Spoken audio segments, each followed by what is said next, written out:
ഹോസ്പിറ്റലിലേക്ക് ഷുവറായിട്ട് നമ്മൾ കൊണ്ടുപോവേണ്ട ഒരു ഐറ്റമാണ് ഈ ഫീഡിംഗ് പില്ലോ. അഫോർഡബിൾ റേറ്റിന് ഫ്ലിപ്കാർട്ടിൽ നിന്ന് ഞാൻ വാങ്ങിയിട്ടുള്ള ഒരു ഫീഡിംഗ് പില്ലോ ആണിത്. 1 ഫീഡിംഗ് പില്ലോ വിത്ത് 3 പർപ്പസസ് ആണ് ഉള്ളത്. ലോങ് ആയിട്ടുള്ള ബക്കിളാണ് ഇതിനുള്ളത്. അതുകൊണ്ട് തന്നെ നമുക്ക് ഈസി ആയിട്ട് അഡ്ജസ്റ്റ് ചെയ്തിട്ട് ഇതിൻ്റെ മേലെ കുട്ടിയെ കിടത്തിയിട്ട് നമുക്ക് ഫീഡ് ചെയ്യാൻ വേണ്ടി പറ്റുന്നതാണ്.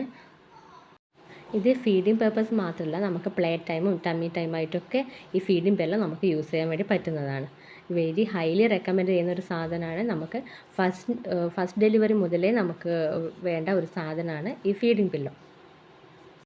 അപ്പോൾ ഹോസ്പിറ്റലിലേക്ക് വേണ്ടി ബാഗ് പാക്ക് ചെയ്യുമ്പോൾ നമുക്ക് എന്തൊക്കെ കാര്യങ്ങളാണ് അത്യാവശ്യമായിട്ട് വേണ്ടത് എന്നുള്ളതിനെക്കുറിച്ചുള്ള ഒരു വീഡിയോസാണ് ഞാനിങ്ങനെ ഇട്ടുകൊണ്ടിരിക്കുന്നത്. കഴിഞ്ഞ വീഡിയോയിൽ ഞാൻ ന്യൂ ബോൺ സ്ലീപ്പിംഗ് കെയറിംഗ് ബാഗിനെ കുറിച്ചിട്ടുള്ള ഡീറ്റെയിൽ ആയിട്ടുള്ളൊരു വീഡിയോ ഇട്ടിട്ടുണ്ടായിരുന്നു. അങ്ങനെ ഞാൻ 1 by 1 ആയിട്ട് ഓരോ വീഡിയോസ് ഇടുന്നതായിരിക്കും. അപ്പോൾ മോർ വീഡിയോസിന് വേണ്ടിയിട്ട് ചാനൽ സബ്സ്ക്രൈബ് ചെയ്യണം കേട്ടോ.